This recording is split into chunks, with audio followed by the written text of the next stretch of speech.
Bueno, arrancamos el día de hoy, lunes 19 de octubre, con los trabajos del 10º Congreso Internacional, el Cuerpo en el Siglo XXI, modalidad virtual, con aproximaciones heterodoxas desde América Latina. La mesa número 8, que lleva como título Corporeidades en las Artes Cuerpo, nos van a acompañar el doctor Pablo Alejandro Cabral, de la Universidad Autónoma de Querétaro, la doctora Pamela Soledad Jiménez Dragisevich de la Universidad también de Querétaro, los tres, y la doctora Ana Cristina Medellín Gómez también de la UAC. Bueno, la primera de las ponencias la vamos a escuchar a cargo del doctor Pablo Alejandro Cabral, del Cuerpo Académico Arte Contemporáneo de la Facultad de Bellas Artes de la UAC. Adelante, Pablo. Bueno, muchas gracias, Víctor, Alejandra. Maestro todavía, así que no llego a doctorado. Voy a compartir mi presentación.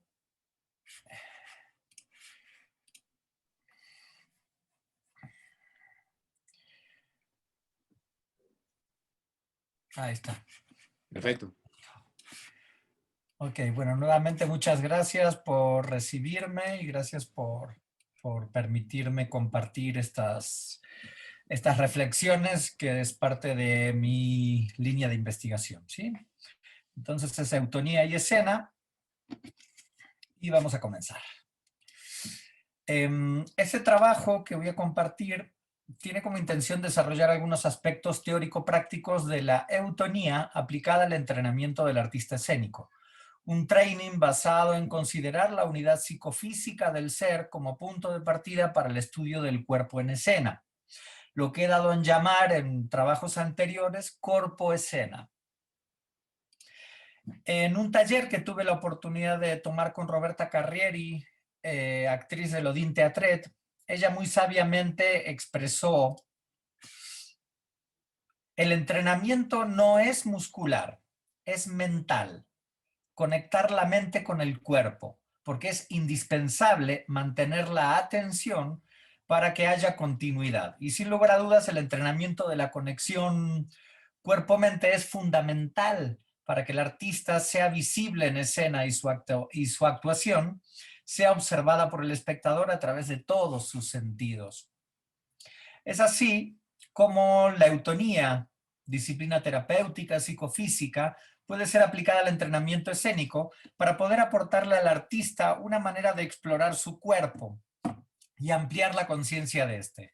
Concretar un abordaje transdisciplinario desde la presencia del artista en escena a través de un entrenamiento que afronte tres aspectos para mí fundamentales en su práctica, que son la atención dirigida hacia el cuerpo con una intención determinada para liberar tensión, permitiendo que el cuerpo y el movimiento en escena fluyan sin bloqueos.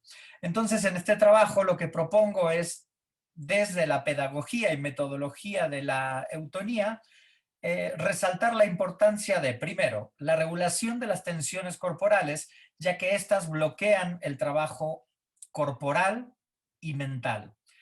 En segundo lugar, el entrenamiento de la atención, ya que a partir de esta se logra un control del cuerpo total. Y por último, la construcción de un mecanismo intencional para poder generar la acción escénica. Entonces, como introducción, me gustaría dar algunos aspectos de qué es la eutonía. Es una disciplina creada por Gerda Alexander a partir de un registro de experiencias personales, las cuales ella entendía como una disciplina y al mismo tiempo, abro cita, un camino de búsqueda de la unidad psicofísica del hombre dentro del mundo occidental. Esta disciplina desarrolla la capacidad creativa del individuo, ampliando su conciencia. Cierro la cita. Esta disciplina y al mismo tiempo pedagogía terapéutica promueven en su practicante la posibilidad de modificar el tono neuromuscular de manera voluntaria y consciente. Cuando hablamos de tono, hacemos referencia al nivel de tensión que poseen las fibras musculares de todos los músculos del cuerpo en los seres vivos. Un aspecto importante y presente en la práctica de esta disciplina es la conciencia de la unidad psicofísica del ser, considerando la unión de cuerpo, mente y emociones. como disciplina aplicada a la escena, propone desarrollar la conciencia del cuerpo mediante una observación introspectiva y extrospectiva, generada por la atención dirigida hacia y la intención como componente que motoriza la actividad.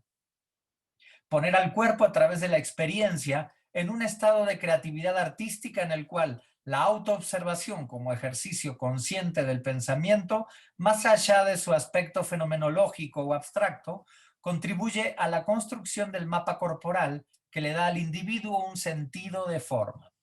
La eutonía, entonces, posibilita el encuadre para hacer un estudio y práctica de la conciencia del cuerpo en el espacio, identificando las tensiones innecesarias para poder reacomodar el movimiento haciéndolo más expresivo, creativo y de calidad. De esta forma, vincular la percepción, la creación y la acción como factores necesarios en esta preparación del artista y su corporalidad. Abro cita de Gerda Alexander. Desde siempre en las actividades artísticas se ha trabajado en la adaptación tónica. Cuando un actor se mete en la piel de un personaje y lo recrea mediante sus gestos, sus movimientos y su voz, se produce una transformación de su propio tono. Fin de la cita. La regulación de las tensiones corporales. Es posible desarrollar la capacidad de una observación intensa y consciente de las tensiones musculares y nerviosas de nuestro cuerpo. Carreri, en este taller, indicaba a los alumnos la importancia de trabajar el equilibrio-control a través de una constante revisión de las partes del cuerpo con tensión, a las cuales consideraba ella como partes ausentes. Indicaba la importancia de integrar en el movimiento todo el cuerpo para poder llegar a la acción. De aquí la importancia de trabajar cualquier distonía, entendida como la alteración del tono, ya que ésta reduce la libertad de movimiento y la creatividad, aspectos necesarios para la adaptabilidad del artista a su entorno y a las necesidades que éste debe sobrellevar. El tono neuromuscular tiene la función de preparar al cuerpo para la acción y manifiesta estados emocionales y mentales producidos por eventos externos o internos que llegan a componer una actitud personal. Las distonías promueven un empobrecimiento del proceso de creación, ya que limitan, contraen, constipan, reducen las posibilidades de improvisación, espontaneidad y frescura en el movimiento. La tensión para el actor es inmovilidad. Es la imposibilidad o disminución en la capacidad de movimiento. Y esta inmovilidad es muy diferente al concepto y acto de quietud, ya que en él van implícitos un control del cuerpo y una fluctuación del tono. La eutonía provee al practicante las herramientas para lograr de manera consciente la regulación del tono, entendida como la adecuación de éste a las diferentes necesidades del artista en sus procesos creativos o interpretativos. Vamos ahora al entrenamiento de la atención. En el taller La danza de las intenciones, Roberta Carreri proponía el ejercicio de moverse en cámara lenta para poder desarrollar lo que yo entiendo como la conciencia y la atención hacia el cuerpo y sus partes. Observar y atender desde el cuerpo hacia el cuerpo y de este al movimiento en el espacio. Llevar la atención a algo permite que este objeto se revele a nuestra conciencia y ese hacerse presente puede darse de dos maneras, en dirección al objeto en sí, tangible, observable, o en dirección a la inmanencia del mismo, o sea, a la representación mental que tenemos de este.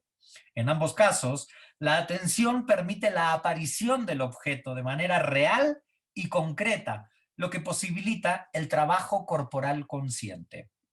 En la eutonía, la actividad esencial para cualquier trabajo se basa en la orientación de la atención, es decir, que ésta es dirigida voluntariamente hacia un foco, en este caso el cuerpo.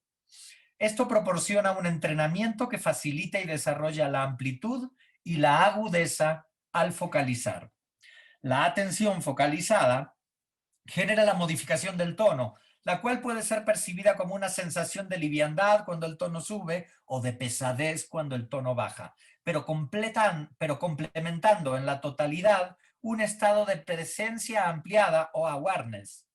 Con el entrenamiento o la práctica se logra desarrollar la capacidad atencional propiciando un habitar el cuerpo en tiempo presente que va a generar un reaprendizaje de nuevas formas creativas de moverse.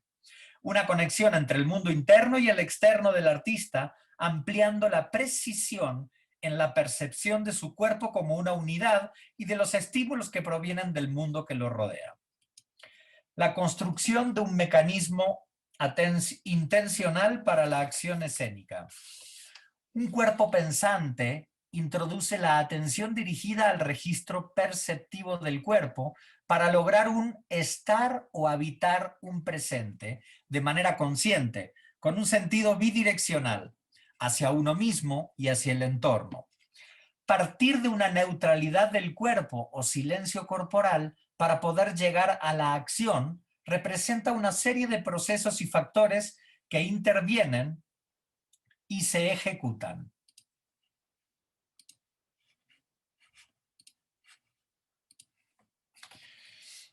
La quietud no es ausencia de intención, sino es intención de no movimiento, la que implica un control absoluto del cuerpo.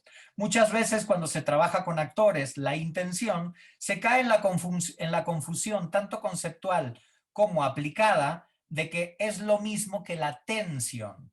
Entonces vemos actores con un tono muscular muy alto, cuerpos constipados, contraídos, bloqueados, que limitan el cuerpo y limitan las emociones que en este transcurren.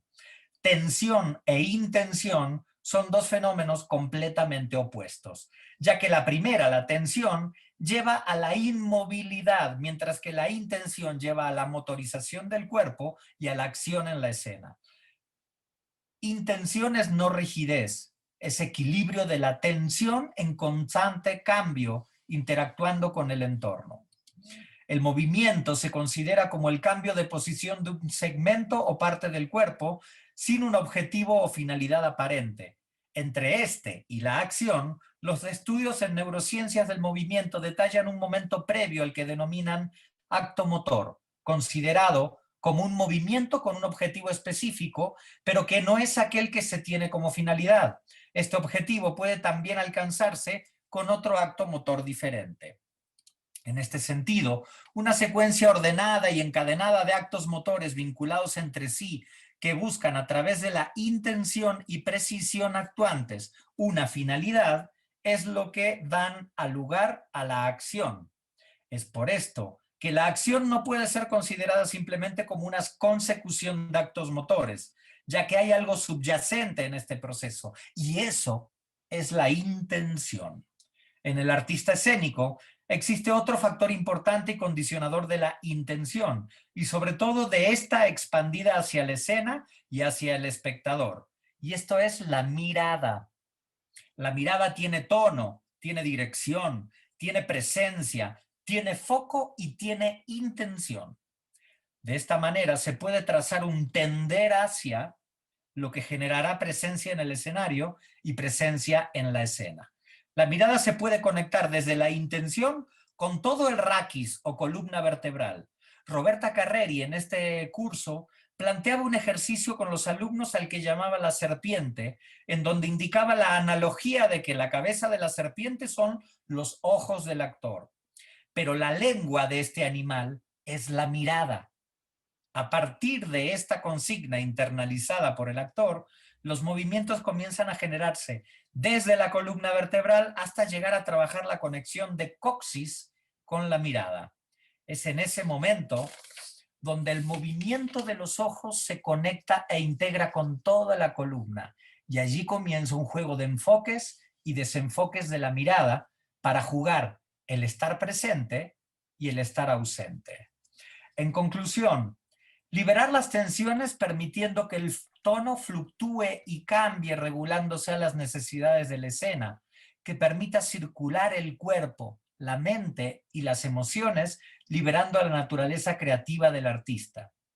Entrenar la atención como un camino hacia lograr el control absoluto del cuerpo y de cada movimiento, sea interno o externo, sustentado en una flexibilidad dada por la conciencia de un cuerpo presente y habitado.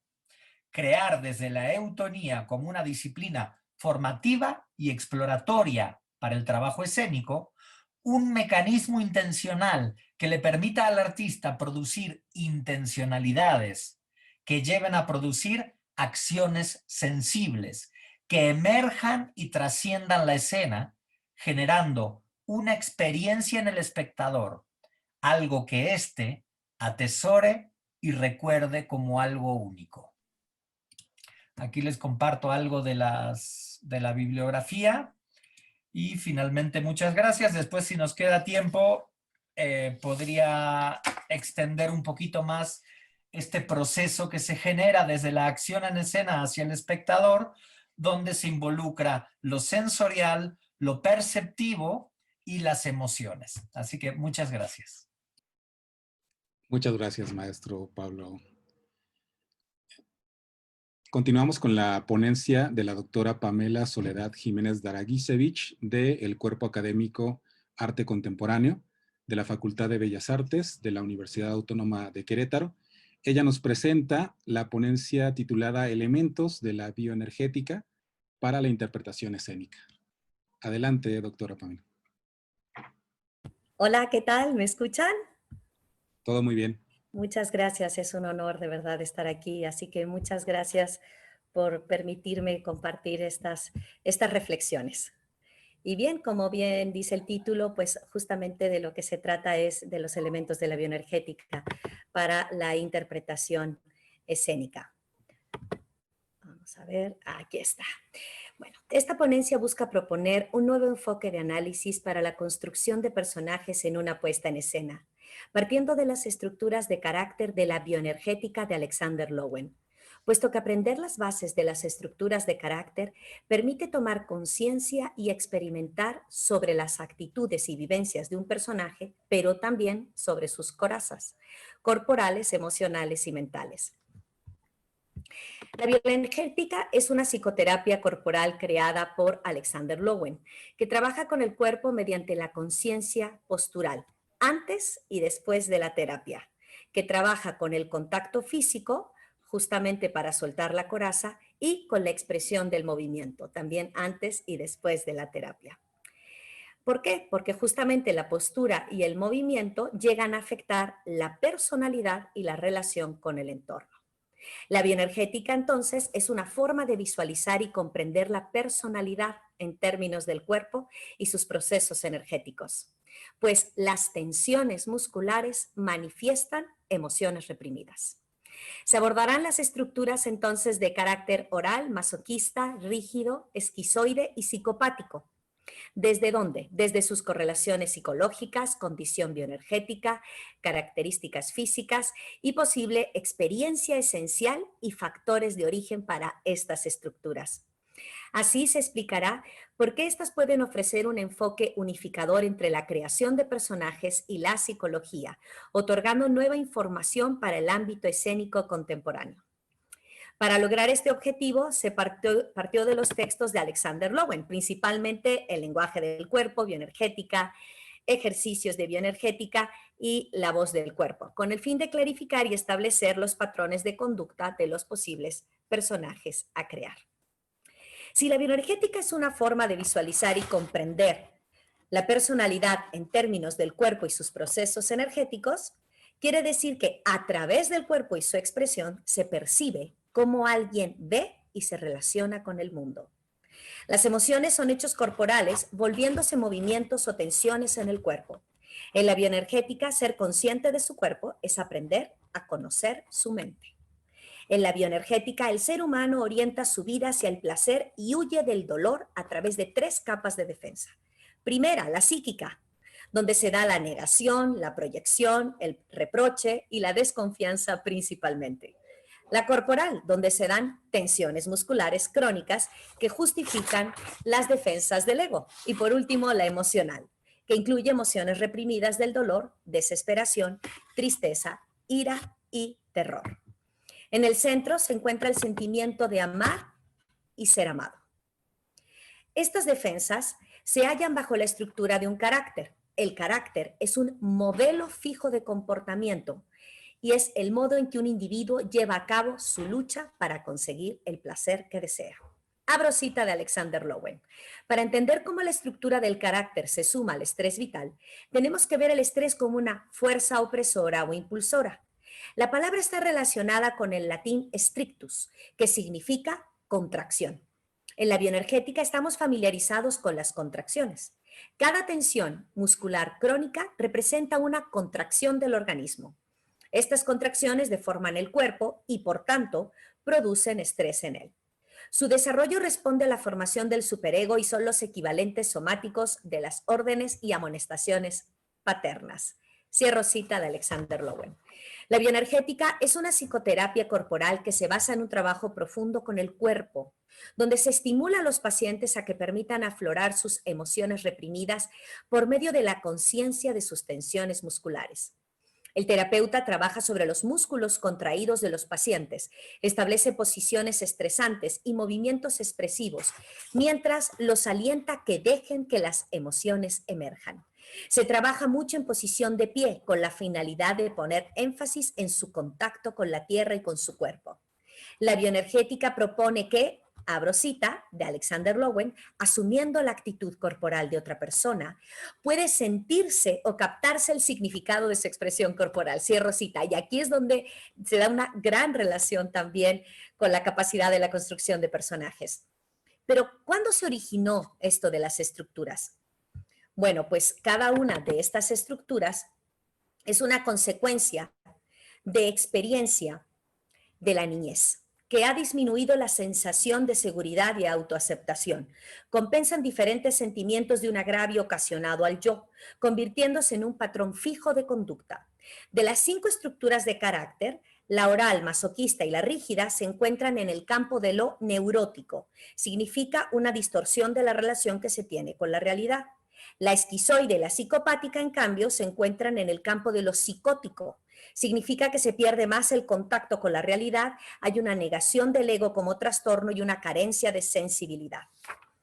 A partir de lo analizado, entonces, van a ver ustedes ahora una serie de tablas, una por estructura de carácter, especificando en la última columna una posible relación con personajes de la dramaturgia universal. Tómese en cuenta que lo que vamos a ver ahora son estructuras al 100%, ¿sí? O sea que sí puede que nos identifiquemos con alguna, pero están establecidas al 100%. Normalmente tenemos una mezcla. Empezamos con el carácter oral.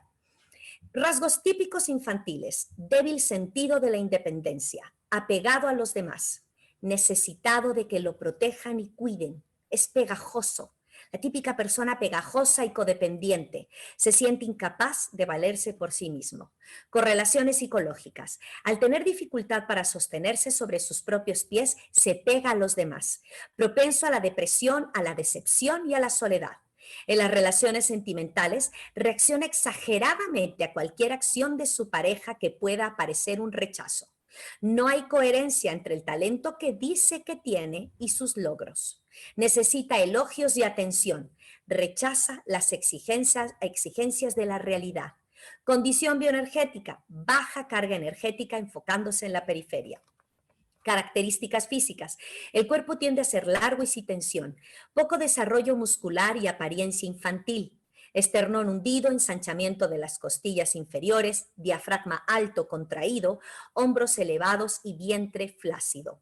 Movimientos respiratorios limitados al pecho, debilidad de brazos y piernas, falta de contacto con el suelo, tensiones en cuello y cabeza que lleva a jaquecas recurrentes, empeines caídos, tiende a caerse con facilidad y a la fatiga muscular por falta de energía, ansiedad ante presiones laborales o sociales. Experiencia posible esencial. Su coraza de defensa se formó durante el primer año de su vida, en su etapa pregenital. Factores de origen. Sensación de pérdida de una madre cariñosa y protectora. El anhelo de afecto de la madre fue seguramente reprimido antes de que haya resuelto las necesidades orales. Y aquí propongo 2 posibles personajes, uno de la obra Otelo de Shakespeare y el otro de un tranvía llamado Deseo. Vamos ahora con la estructura masoquista. Exacto. En cuanto a su carácter, se queja porque siente que sufre y es infeliz. El ansia interna constante le produce sufrimiento. Actitud negativa persistente, pero sumisa. Muestra rencor, negativismo y, en el fondo, sentido de superioridad. Es más independiente que el oral, pero necesita aprobación. Correlaciones psicológicas. Busca su reconocimiento aunque se queja y se lamenta. Oscilación recurrente entre avances y retrocesos, intentos y fracasos. Su necesidad de aprobación externa lo vuelve débil y en la competitividad laboral, sobre todo, pero también en las relaciones sexuales. Propenso a dañarse, a despreciarse, es poco cuidadoso con su persona. Tendencia cíclica de ansiedad y estancamiento, predispuesto a desconfiar. Condición bioenergética. Está plenamente cargado de energía, aunque se encuentra retenida. Los órganos de la periferia están débilmente cargados, lo que provoca una dificultad en el desahogo de sus expresiones, mostrando ansiedad psicológica. Características físicas. Es torpe en sus modales, debido al movimiento muscular con sensación de esfuerzo. Cuerpo bien constituido y musculoso. Cuello musculoso, corto y grueso. Cabeza hundida. Cintura corta y ancha. Empeines y pies contraídos. Pelvis hacia adelante y excesivamente tensa. Muslos y pantorrillas rígidas, aunque poca firmeza en la columna vertebral. Voz quejumbrosa. Bajo una cara de inocencia e ingenuidad se oculta la cara de desprecio y miedo. Experiencia posible esencial. Su coraza de defensa ya no se da durante el primer año, sino durante el segundo año de vida, en su etapa también pregenital. Factores de origen. Familias que combinan amor y aceptación con presiones rigurosas, con una madre abnegada y dominante que sofoca y un padre pasivo y resignado. De adulto, su mayor temor es sentirse alejado de sus padres. Y aquí vienen también dos propuestas posibles de personaje, la primera del tío Vania, de Anton Chekhov, y la segunda, El jardín de los cerezos, también de Anton Chekhov. Y la tercera estructura es rígido. Carácter. Se mantiene erguido y orgulloso. Es su defensa contra su tendencia masoquista interna. Tiene al mismo tiempo un ego marcado y un alto grado de autocontrol. Posee un buen contacto con la realidad y es compulsivo. Correlaciones psicológicas. Es ambicioso, competitivo y llega a ser agresivo. Obstinado y orgulloso, pero no rencoroso. No quiere ser sumiso porque significa posible pérdida de libertad. Ante la presión se vuelve inflexible e insensible. Condición bioenergética. Tiene una carga fuerte en los puntos periféricos, lo que optimiza la capacidad de analizar la realidad antes de accionar. Sus principales áreas de tensión son los músculos largos del cuerpo. Características físicas. Cuerpo proporcionado y armonioso. Ojos brillantes. Gestos y movimientos animados. Es inflexible y rígido en cuello, mandíbula, columna vertebral, piernas y músculos genitales. Le importa sentirse sexualmente satisfecho, aunque puede llegar a la frigidez. Ahí la paradoja. Presenta una armadura muscular marcada. Experiencia posible esencial. Su coraza de defensa ya se da en el tercer año, en su etapa ya genital. Factores de origen. Experiencias frustradas de satisfacciones eróticas en su etapa genital por prohibición de la masturbación infantil a partir de los 3 años de edad. En su mente infantil significa lo mismo: placer erótico, sexualidad y amor. Y aquí tenemos dos posibles también personajes de diferentes obras: Dr. Stockman, de Un enemigo del pueblo, de Ibsen, y la segunda de la obra La señorita Julia, de Strindberg. Vámonos rápidamente con la estructura de carácter esquizoide. Carácter. Sufre de fuerte trastorno afectivo. Su ego es débil. Tiene poco contacto con su cuerpo y sus sentimientos. Tiende a evitar relaciones íntimas y sentimentales que intenta disimular a través de la voluntad. Su conformación del yo es el más débil, específicamente con la realidad material. Presenta sensación de indefensión. Correlaciones psicológicas. La disociación corporal por falta de conexión energética entre la cabeza y el resto del cuerpo produce una personalidad compuesta de oposiciones, tanto corporales, superior e inferior, que ahora lo comentaré, como de actitudes entre la arrogancia y la humillación. Tiene una compulsividad bloqueada. Su posición de defensa es la disociación. Es creativo y constructivo. Disocia movimiento y sentimiento. Psicótico, ya está en el campo de lo psicótico, que tiende a evadir las exigencias de la realidad y tiene miedo a que sea aniquilado. Condición bioenergética, división energética del cuerpo en la cintura, desintegración, como decía antes, entonces corporal, entre las mitades superior y la inferior. La energía se enfoca entonces en el centro del cuerpo. Características físicas, cabeza tensa y contraída, se mantiene ligeramente de lado, como si fuera a desmembrarse el cuerpo. Tensiones en el cuello y en el sacro. Cuerpo que presenta sensación de desesperanza. Boca que tiende a ser delgada. No tiene casi expresión en los ojos, puesto que ve, pero no se conecta con el exterior a través de la mirada. Expresión fría, con movimientos mecánicos. Voz monótona, pero con buena dicción. Falta de contacto entre las piernas y el suelo. Pies débiles, aunque tobillos tensos. Poca entrada del aire por contracción en cavidad muscular. Esta inmovilidad del diafragma produce una división, entonces, como decía, entre la parte superior y la inferior. Desunión de cabeza con tronco y pelvis. Disociación de extremidades y emocionalmente débil. Experiencia posiblemente esencial, rechazo, privación por frialdad materna desde el proceso embrionario. Su coraza de defensa se desarrolló desde que era un feto. Por eso es el más alejado de la realidad. Factores de origen, madre fría y hostil que ve como una amenaza. Sus emociones predominantes son el miedo y el enojo. Actitudes de disociación con la realidad para sobrevivir. Por eso su miedo es a que lo aniquilen, causando evasión con los sentimientos como medio de defensa. Y por último, vamos a ver la estructura de carácter psicopático. Carácter, su esencia es la negación de los sentimientos. Quiere alcanzar poder, dominar y controlar. No tiene confianza en nadie y es bastante antisocial en el fondo. Tiende a la manipulación. Miente para defender su imagen y llega a creerse su mentira, pues lo que cree es lo real y lo que está fuera de ella, no.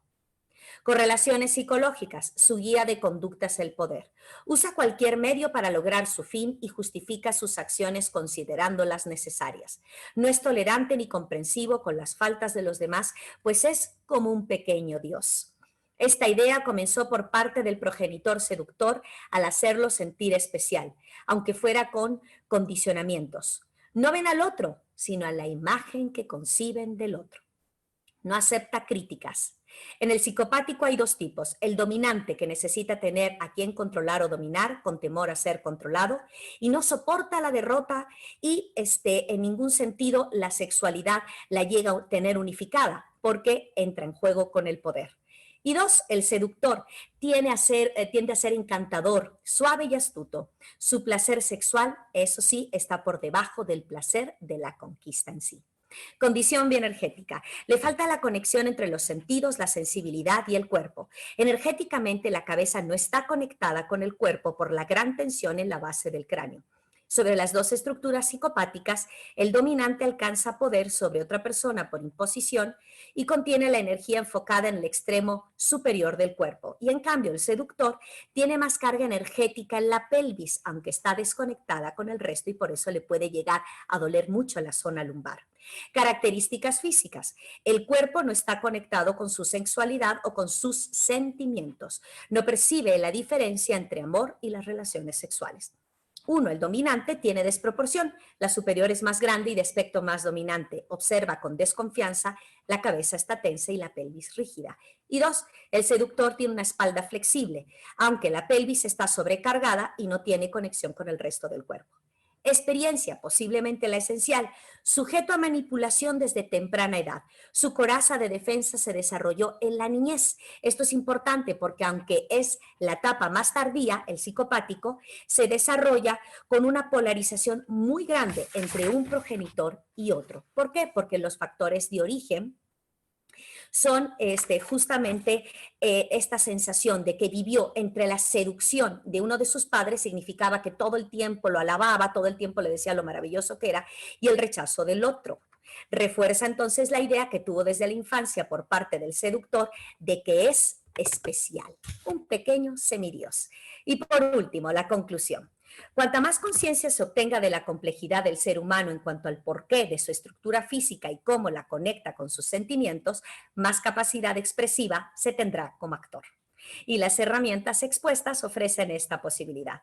Es sumamente enriquecedor que un actor las conozca como posible canal de conocimiento hacia la complejidad de un personaje, puesto que al identificarse con su expresión corporal, se es más capaz de poner en su caso y entenderla, darse una idea de cómo se siente. Esta propuesta no es perjudicial para el proceso de creación de un actor, al contrario, produce importantes beneficios, puesto que la bioenergética permite madurar la conciencia de uno. Quitar la segunda naturaleza, como se dice en la bioenergética, de las tensiones musculares y permitir que llegue a la primera naturaleza en la eutonía, diríamos, sin tensiones musculares innecesarias. Entonces, es labor del actor buscar diferentes herramientas que le ayuden a crear la base física y psicológica del personaje a desarrollar. El actor actual tiene diversas posibilidades de construir un personaje a través de diferentes herramientas que se ofrecen en ámbitos artísticos, sociales y humanísticos, rompiendo así con los límites disciplinarios. Es el momento entonces de que se siga investigando, analizando y creando vínculos para generar nuevos caminos escénicos. Y pues muchas gracias por su atención. Y nada más resta por decirles que pues ya lo he llevado a cabo con la compañía que tenemos de Laboratorio Teatral Látex WAC y la verdad es que ha tenido resultados muy enriquecedores. Muchas gracias. Muchas gracias. Agradecemos a la doctora Pamela Dragisevich por esta interesante ponencia y continuamos con la última de esta mesa que está a cargo de la doctora Ana Cristina Medellín Gómez. Ella nos va a presentar una ponencia que lleva como título El uso y abuso del cuerpo en el entrenamiento profesional de la danza. La doctora pertenece al cuerpo académico de arte contemporáneo de la Facultad de Bellas Artes de la Universidad Autónoma de Querétaro. Adelante, doctora Ana Cristina. Hola, ¿qué tal a todos? Me da muchísimo gusto estar aquí. Pues, tiene correlación con lo que estábamos hablando los compañeros y yo me voy a permitir avanzar, si puedo. Ya. La danza se originó en el mundo al mismo tiempo que el hombre aparece. En realidad, desde los inicios de la aparición del hombre en la Tierra, nosotros podemos ver estos dibujos. Muchas veces la música discutía si qué había aparecido en el mundo, si primero la música o la danza, y es como el huevo o la gallina. Y yo llegué a la conclusión que en realidad, en cuanto aparece el hombre, aparecen todas sus expresiones artísticas. Aparece la danza, aparece la música, aparece la pintura y aparece el teatro. De hecho, las palabras que los separaban no existieron hasta un tiempo después del Renacimiento. Pero bueno, va evolucionando. La primera parte de la danza es una danza ritual que tiene que ver con estos círculos que nos hacían llover o no nos hacían llover, o los apareamientos, o cómo vamos a resolver la cosecha. Con el tiempo se empieza a complejizar y justamente para la Edad Media la danza se separa en dos vertientes grandes. Una sigue siendo ritual y otra empieza a ser festiva de carácter escénico. Ya es más para observarse, para verse. Y al aparecer la danza para la escena, aparece también el maestro de danza. Y como los humanos nos aburrimos mucho, empezamos a desarrollar una serie de técnicas de entretenimiento que desde que nació el ballet empiezan a rayar un poquito con el espectáculo circense. Malabares, brincos, magia, ¿no? Mecánica teatral, cosas que nos hagan a nosotros sentir que el espectáculo vale la pena de ser presenciado. Entonces la danza se va todavía complejizando mucho más.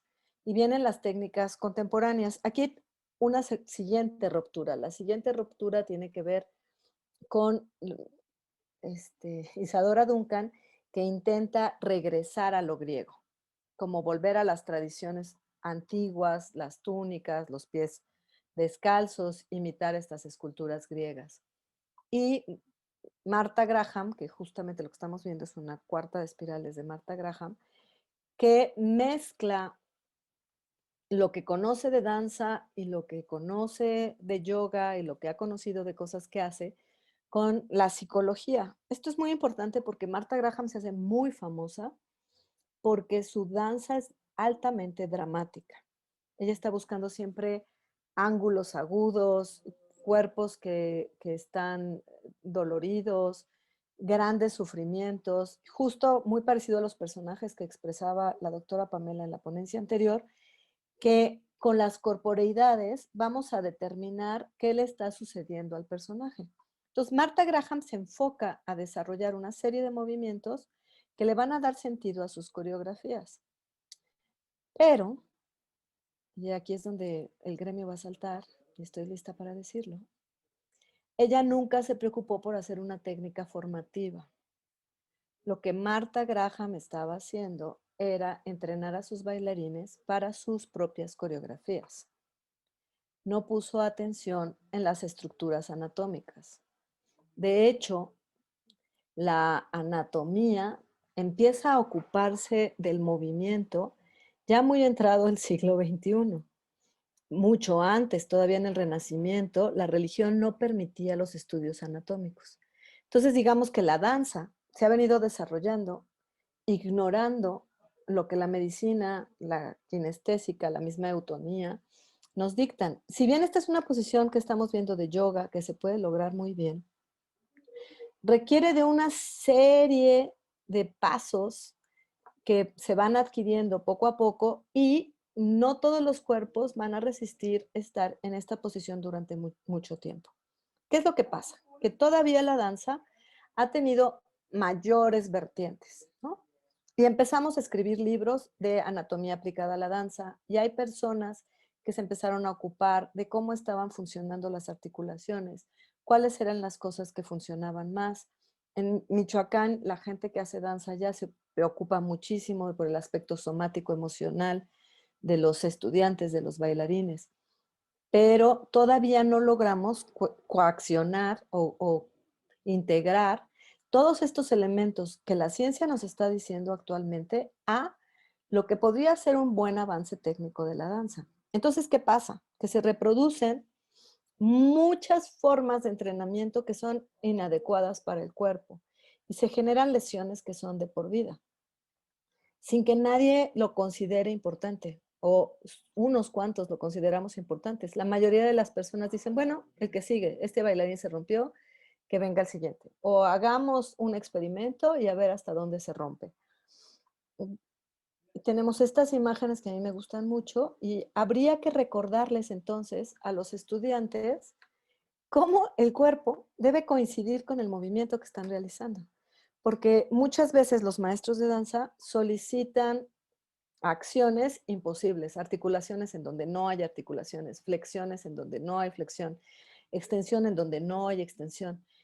Ya cuando tienes un número amplio de lesiones, incluso ni siquiera lo conectan, o sea, no interactúa el cerebro para decir, estuve enseñándole a 20 personas este movimiento y resulta que estas 20 personas están lesionadas de la misma parte del cuerpo. Entonces, habría que preguntarse, ¿qué les duele? Yo muchas veces decía, bueno, ¿qué les duele? Y todos decían, me duele aquí, a ver, señalen dónde me duele. Y cuando a todo el mundo le dolía una parte, decía, ¿qué hicieron antes de esta clase? ¿O qué hicieron en esta clase que malentendieron? ¿O qué actividad están haciendo? Y resulta que hay actividades muy interesantes asociadas a la danza ahora.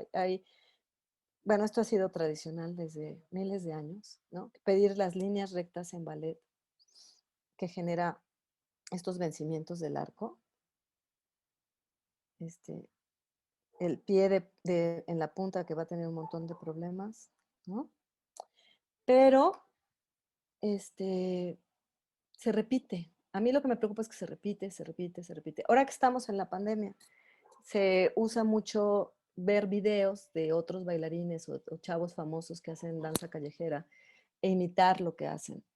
Y entonces cualquier chico puede estar imitando a cualquier otro a hacer cosas tan raras como dislocarse ambos brazos, que es ahora una actividad muy aplaudida por los chavos que hacen callejero, o generar una serie de ejercicios de calentamiento o de estiramiento que realmente lesionan tanto. Lo más común son las rodillas y la columna vertebral.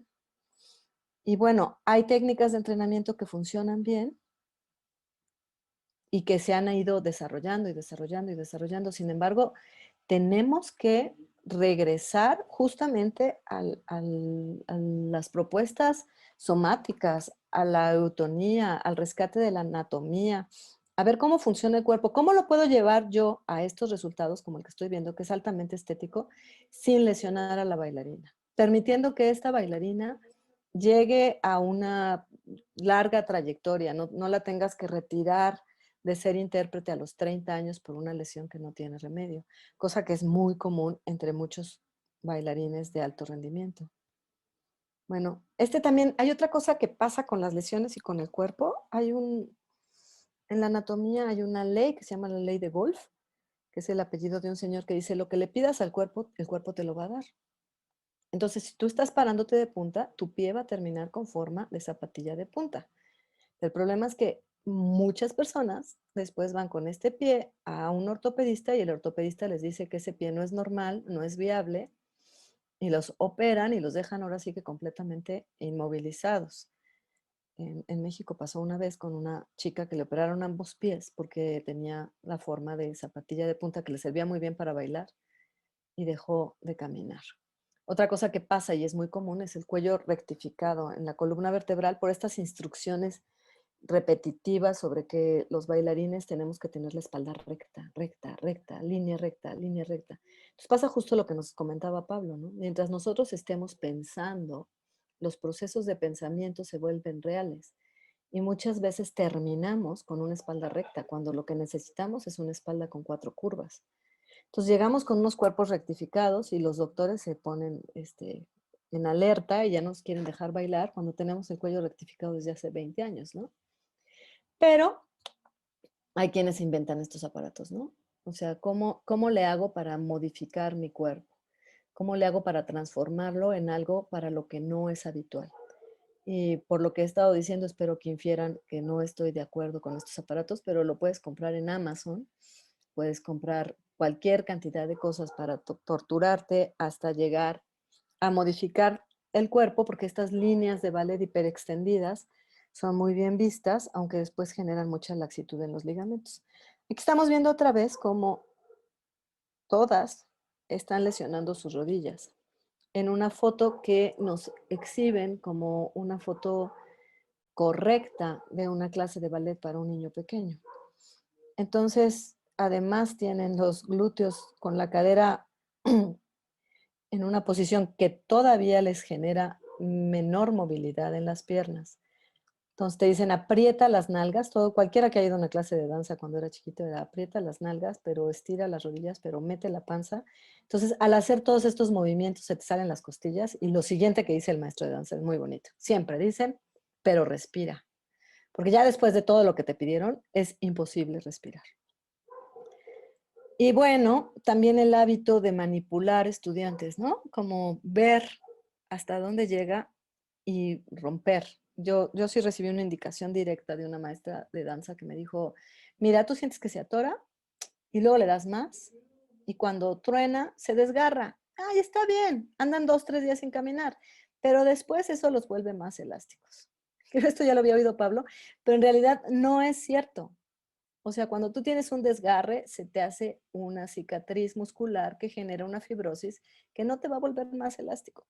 Entonces, esta ponencia es más bien una invitación para las personas que están interesadas en la danza y la importancia que tiene que si vas a dar clases de danza, tengas cierto conocimiento de anatomía y tengas mucho, pero muchísimo cuidado con lo que vas a decir con las palabras.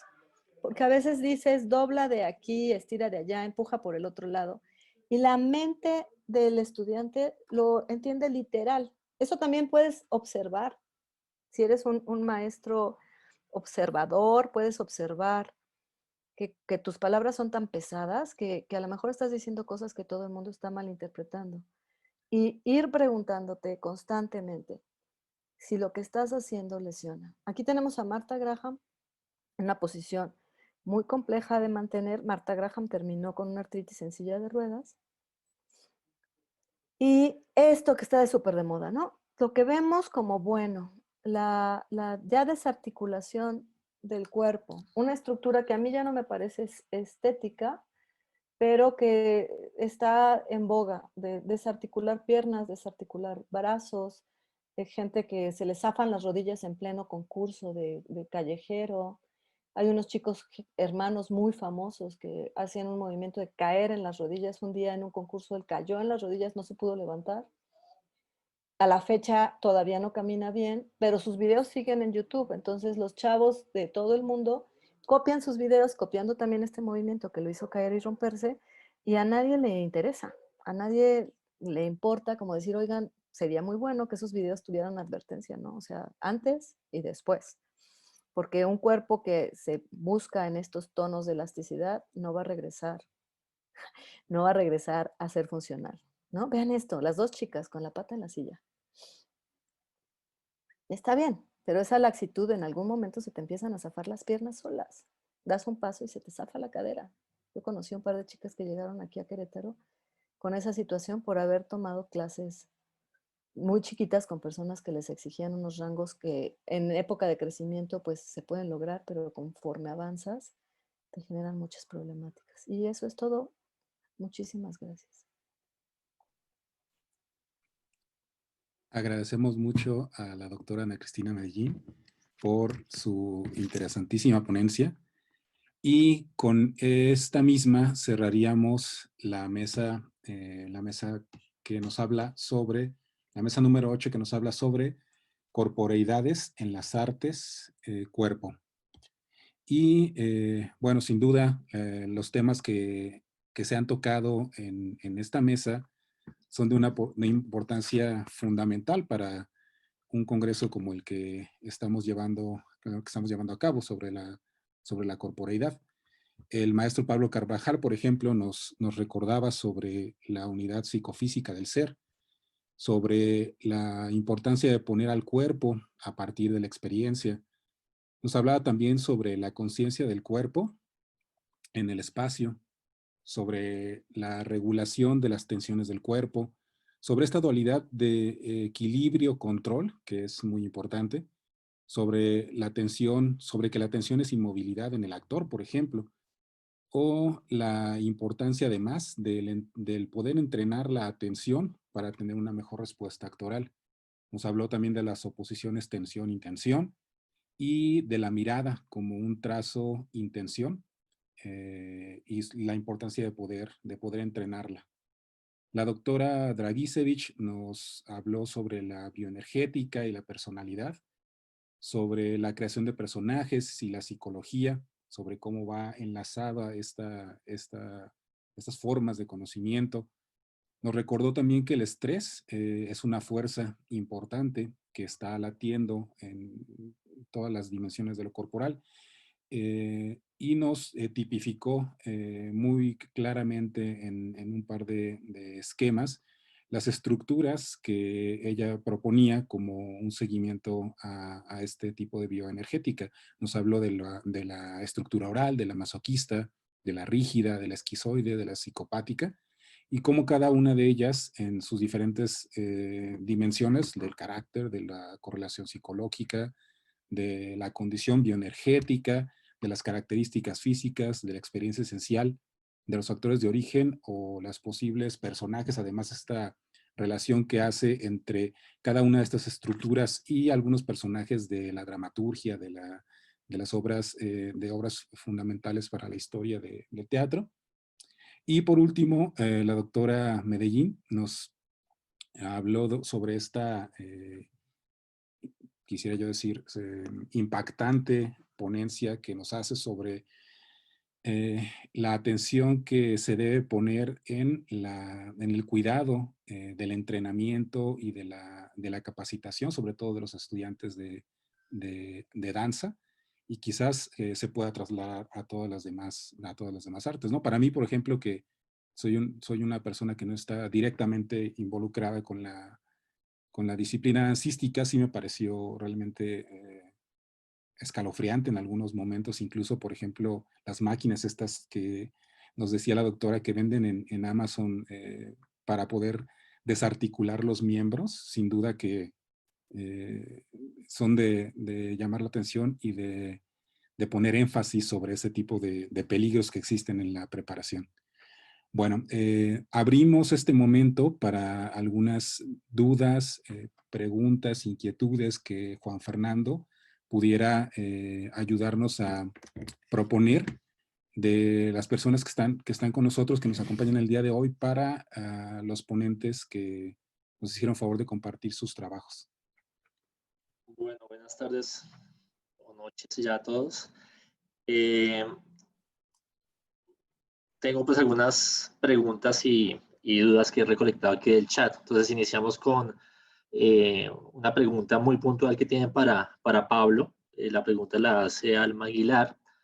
Nos dice, buenas tardes, ¿dónde podemos encontrar libros o textos de Pablo Cabral? Muchas gracias por su ponencia. La atención en las artes escénicas es uno de mis temas de tesis. A mí me gustaría un poco como ampliar la pregunta y no solo es dónde podemos encontrar libros o textos de Pablo Cabral, sino que de pronto Pablo también nos ampliara un poco como los autores de pronto más relevantes alrededor de este tema de la autonía, pues para que pues, los que estemos interesados podamos como consultar. Pablo.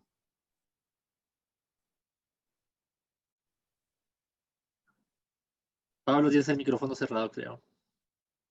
O no se te escucha, mejor dicho. A ver ahí, ahora sí, ¿no? Perfecto. Perdón. Digamos, como autores de la autonía en general, pues la propia Gerda Alexander, Berta Vishnivets, Dominique Duglier. Ahora, de la eutonía aplicada a las artes escénicas, pues yo, o sea, no tengo conocimiento de que haya mucho más escrito de lo que yo estoy produciendo. Tengo, no sé, un artículo que se llama Corpo Escena, que está en la revista de Arte Actual, es una revista indexada. Tenemos, el año pasado sacamos con el cuerpo académico el libro Escenosfera, donde yo trabajo el corpo escena como la esfera del cuerpo en la escena, ahí lo muestra Benito. Tenemos otro libro que es El arte como terapia, aquí lo muestra, a ver si se ve, El arte como terapia. Pues hay producción de lo que es mi línea de investigación propia, digamos, que es todo lo que es artes escénicas, partiendo también del pensamiento y el paradigma transdisciplinario, y partiendo también de los estudios de recepción del espectador, porque hay cuestiones muy importantes que suceden entre el artista escénico y el espectador. Yo uso palabras artista escénico o actor en el sentido, digamos, etimológico del que hace, ¿no es cierto? No hago distinción entre danza, teatro, para mí es lo mismo, ¿no? En este sentido de considerar el arte escénico, y pues y también de comentar que este es un estudio teórico aplicado y aplicado teórico, ¿no? Esto va de la praxis a la teoría y de la teoría a la praxis de una manera constante, sobre todo con la compañía teatral que codirigimos con Pamela, el Laboratorio Teatral Latexuac, donde implementamos mucho de todo lo que han escuchado hoy aquí. Y si me permiten, dos cositas agregar en función y relación tanto a lo que expuso Pamela como Cristina. La palabra condiciona y construye. Ahora, hay algo más importante, que es la intención construye realidad. Y cuando la palabra te construye y te condiciona, la intención construye una realidad en el cuerpo o en el entorno, ¿sí? Por eso es tan importante la palabra y tan importante esto que trabajaba en la ponencia de la intención como esta tendencia hacia, ¿no?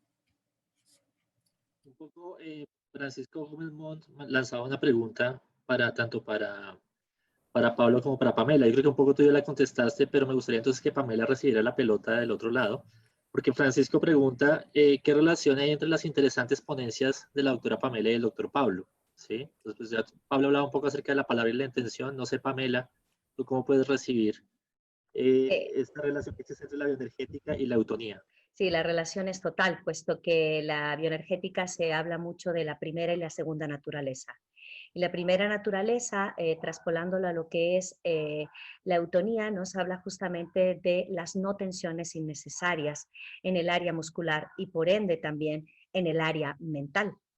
Y la bioenergética lo que busca entonces es quitar la segunda naturaleza en la medida de lo posible, que son estas tensiones musculares que incluso generan coraza corporal, corporal, mental y emocional, para llegar justamente a esta primera naturaleza que nos va a comentar la eutonía, que justamente de la cual pues hablaba en otros términos Pablo a través de la eutonía. Entonces hay una relación total. Ahora, para hacer el análisis, eso sí, ya dentro de la actuación, en la construcción de personajes, y cómo no, también, por supuesto, con distintas coreografías, es sumamente enriquecedor conocer las corazas corporales, mentales y emocionales para que nosotros, artistas escénicos, busquemos llegar, busquemos entender, analizar y llegar a los personajes. Y no siempre que los personajes tengan que llegar a nuestras propias corazas, ¿no? Ahora bien, hablando como en ese sentido, Francisco Gómez nos vuelve y pregunta, ¿qué relación podría existir entre Alexander Lowen y Freud y entre Alexander Lowen y Wilhelm Reich? Uy, pues Wilhelm Reich fue de hecho el maestro, fue un gran maestro de Alexander Lowen, porque, Wilhelm Reich en un momento dado lo echaron, lo expulsaron de la escuela de psicoanálisis, él adoraba a Freud, pero no así, así de manera tan recíproca. Entonces, Wilhelm Reich fue pues un gran creador de nuevas ideas, donde él justamente trabajaba sobre la liberación de la energía sexual acumulada y donde creó esta propuesta, esta hipótesis del anillo de tensión llamado orgón y cómo trabajaba a través de él la orgasmoterapia, ¿no?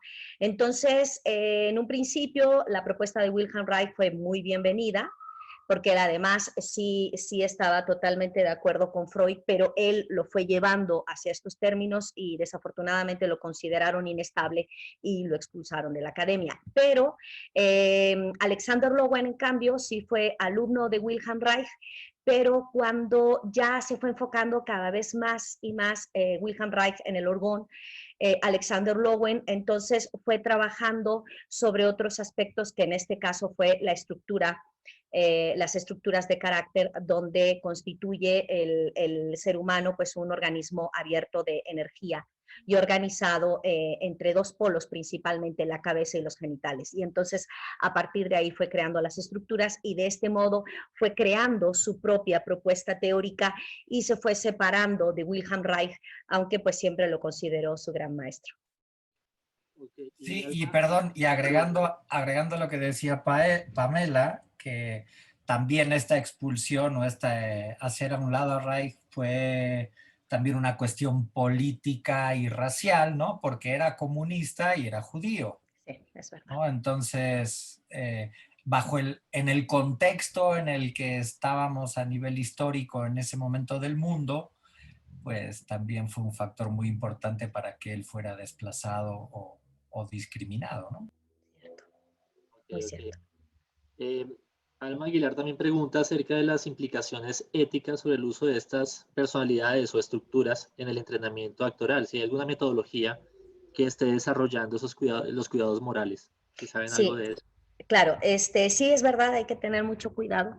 Yo recién, después de años de que estudié bioenergética, primero en Ciudad de México y después cuando estudié ya la especialidad en musicoterapia, ya impartieron también bioenergética dentro de la musicoterapia.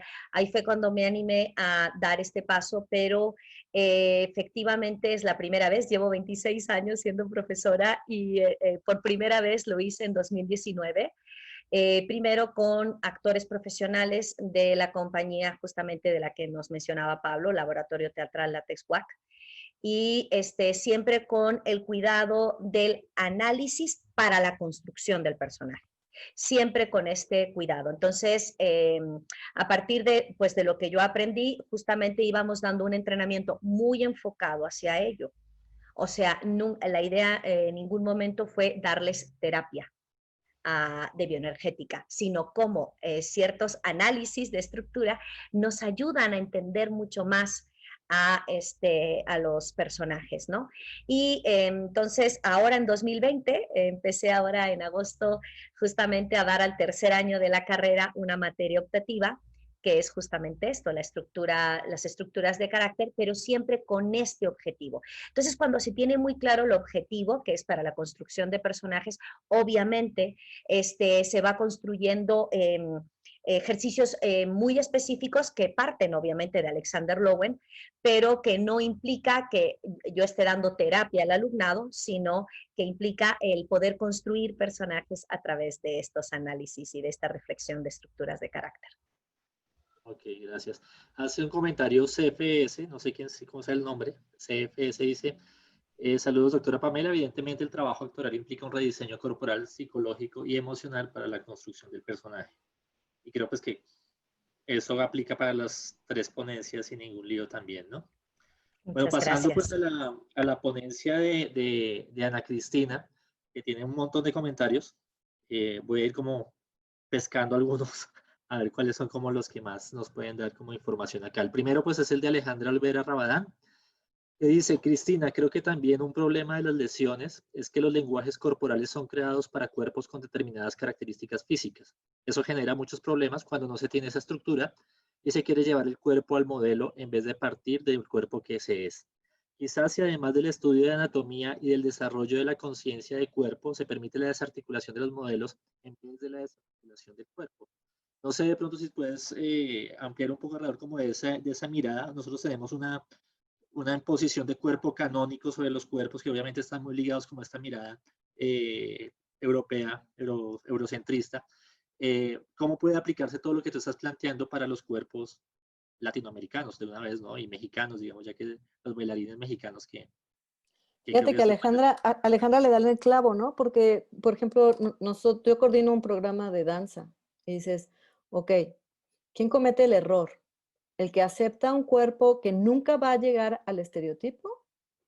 Entonces, si yo acepto una chica latina, chaparrita, morenita, que no es un palito ni mide 1,70, ¿cómo voy a hacer para que ella se convierta en un estereotipo imposible?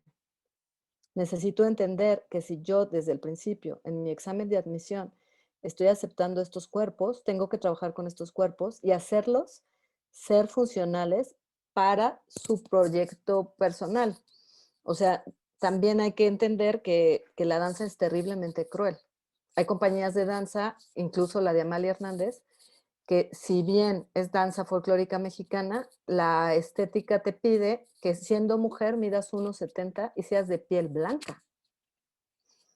Entonces, una bailarina de danza folclórica que esté tratando de llegar a donde Amalia Hernández, si mide 1,60, pues se va a dar un bañito de realidad en cuanto al estereotipo del cuerpo, ¿no? Pero otro problema del que no hablamos, y es muy grave, es que en estos estereotipos del cuerpo estamos entrando todos, al grado que hay una psicosis de Photoshop, de esta cosa que dicen que la gente que se hace selfies solamente se puede hacer selfies ya con pantallas o cambiándose las facciones o cambiándose la estructura corporal. Entonces, ¿qué le haces tú a una chica que llega a estudiar danza y le dices, mira, aquí está el cartel de la muchacha esta que enseñé con la patota arriba, 1,70 y pesa 50 kilos, y en 4 años te vas a convertir en esto?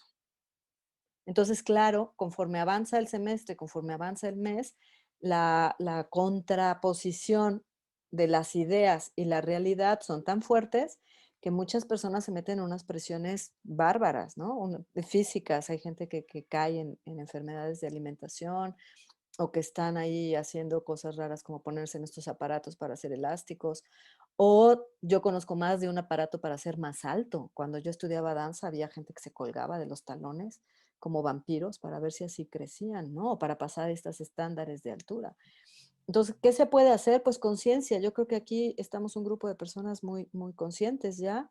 Estamos buscando cuerpos que funcionen, sí, para la escena, pero sin detrimento de su persona. En ese sentido, hay 2 preguntas que voy como a medio relacionar. Una es de Claudia Fragoso, que pregunta si hoy en día realmente tú percibes un cambio respecto a la formación en la danza. Si realmente lo percibes, pues no sé si por lo menos en México. O sea, si ella quiere llevar a una niña a estudiar danza, tendría unas clases que sean realmente dirigidas a su tipo de cuerpo, a sus condiciones corporales. Y si no es así, pregunta Sergio Rojas, que cómo podríamos entonces estructurar un diseño curricular que procure pues todo este cuidado del cuerpo y esta eh, mirada de capacitar, formar, guiar a los facilitadores de carreras de danza pues en el camino de la búsqueda del cuidado de los cuerpos. Mira, nosotros hemos metido en el programa educativo de nosotros materias como biomecánica, estudio de la anatomía, kinesiología y atención de lesiones, ¿no? Pero ay, habría que hablar de ética, ¿no? Para contestarle a Claudia, a mí me da terror desde la primaria, ¿no? Cuando tú tienes que pensar a dónde vas a llevar a un hijo a estudiar, empiezas a oír esta música de la película de Tiburón, tun, tun, tun, tun, tun, tun, tun, tun. Son decisiones duras porque le pueden cambiar la vida a una persona, depende de con qué tipo de persona te encuentres o cuál sea el ideal de la escuela.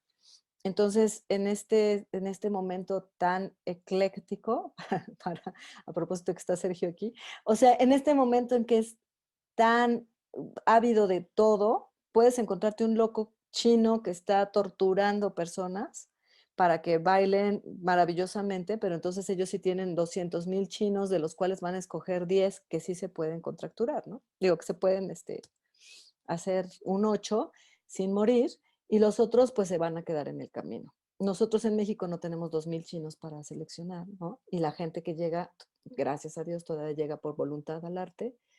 Entonces tenemos que generar mucha conciencia. Creo que parte es esto que estamos platicando, o parte es decirlo.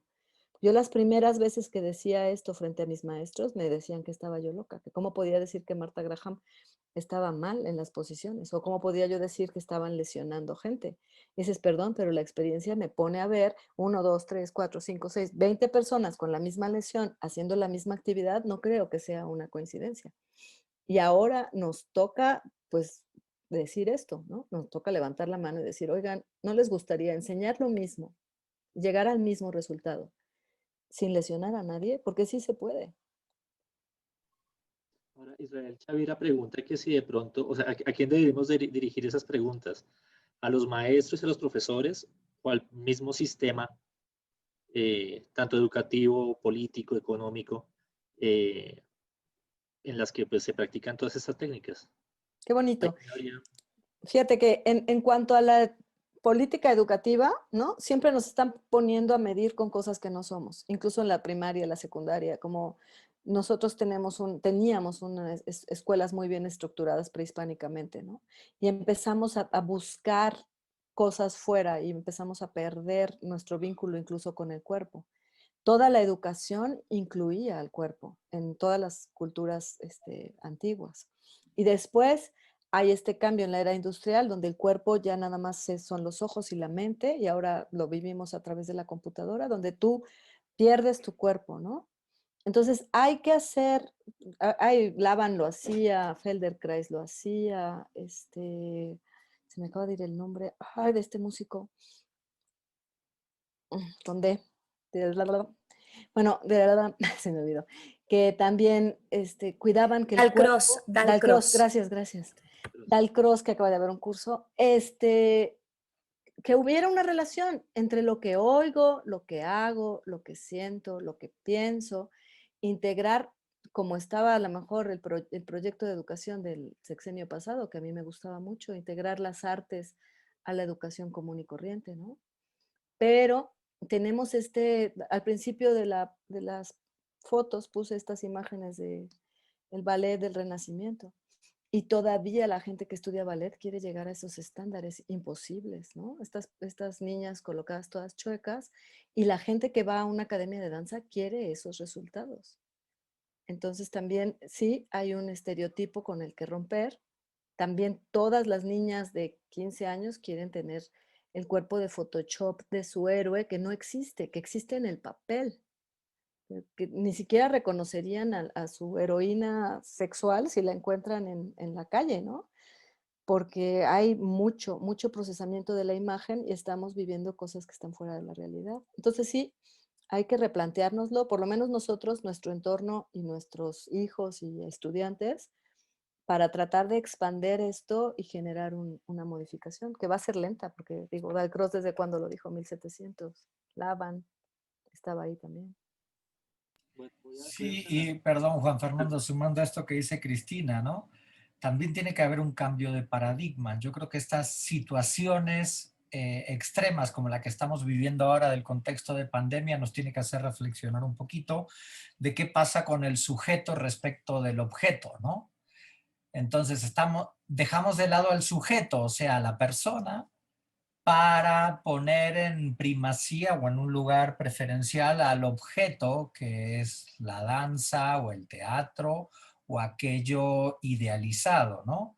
Entonces, al fin y al cabo, creo que yo invito a muchos de los presentes a leer el manifiesto transdisciplinario de Nicolescu para entender que tiene que haber un cambio de paradigma en el pensamiento humano y comprender que hay distintas realidades, que la realidad es compleja, que los seres humanos somos diferentes aunque parezcamos iguales y que cada uno o cada persona es un mundo distinto, es una obra de arte distinta y construye una obra de arte distinta. Entonces, tal vez esta mesa, lo que estamos focalizándonos no es decir, empecemos a mirar al artista como un ser, como una unidad, donde lo que importa al fin y al cabo es que esa unidad funcione bien para que lo que salga de allí, la resultante, sea algo de excelencia,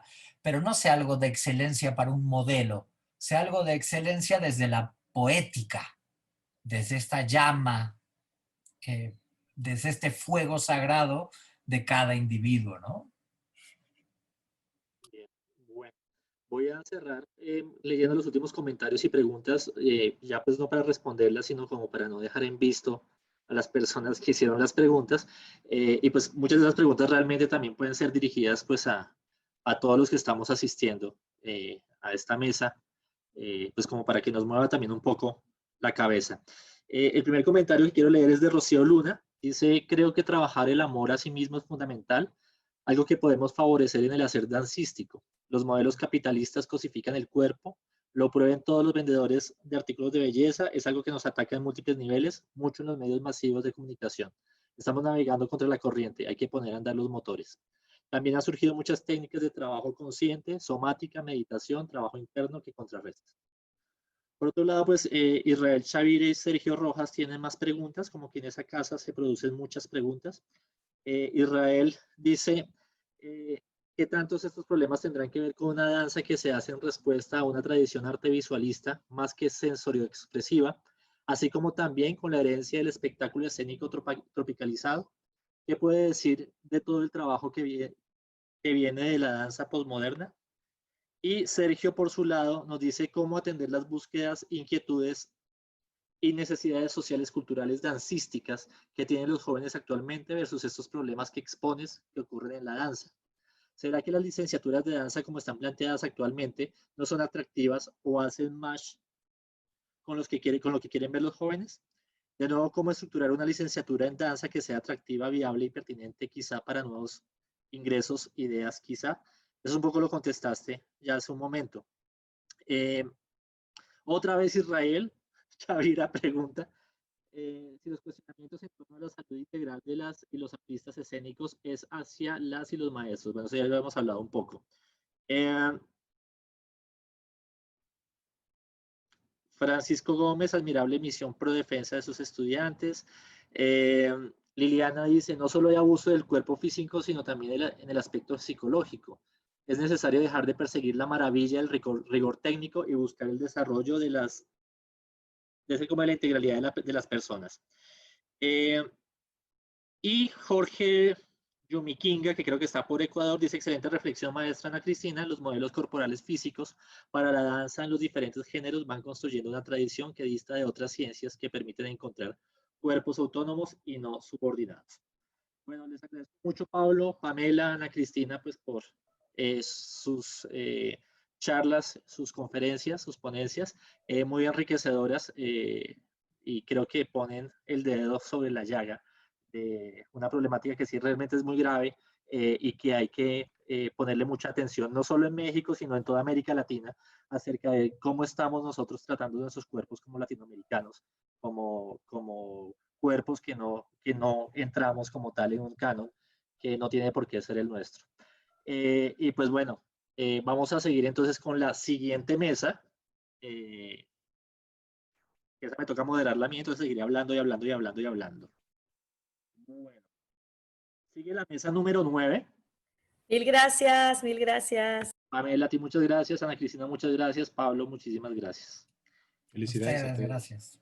A ustedes. Bueno.